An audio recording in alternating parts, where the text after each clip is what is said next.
According to Senior Minister with responsibility for finance, Dr. Ashni Singh, the recent transfer of $200 million or 41.7 billion Guyana dollars from the Natural Resource Fund to the Consolidated Fund was in accordance with the strengthened legal architecture of the Natural Resources Fund Act of 2021 and follows the publication in the Official Gazette of all petroleum revenues paid into the fund during the period of January 1 to March 31, 2022. The NRF Act 2021, which came into life on January 1st, 2022, represents a significant improvement in transparency and accountability and the overall management of the natural resource wealth of Guyana for present and future generations. As part of the Budget 2022 process, parliamentary approval was granted for a total of $608 million to be transferred during the fiscal year of 2022.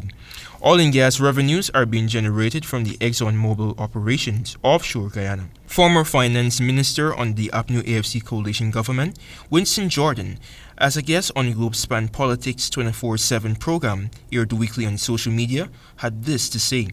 And this is why I believe that the government on May the 11th went to the Natural Resource Fund and withdrew $200 million, almost the identical sum that the central bank lost in reserves. Because when they withdraw the $200 million from the Natural Resource Fund, they will have to deposit it in the Consolidated Fund. And to do that, they will sell that $200 million to the Bank of Guyana.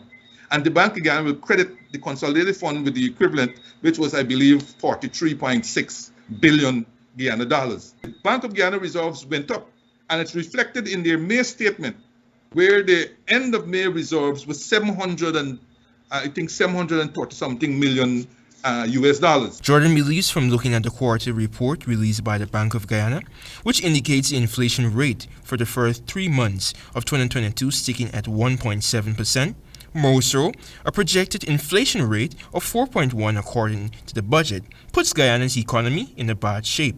Growth of 5.2% in 2019 to a negative 7.3% in 2020, even though the overall growth of the economy was a positive for 3.5%.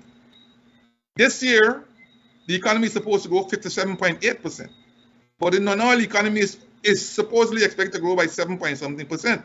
But that will going to have its own challenges because sugar, rice at the half year have performed dismally. Jordan, who is an economic analyst, posited that with a rapid increase in oil and fuel prices apart from the Guyanese feeling the squeeze, the Bank of Guyana is also recovering from these woes.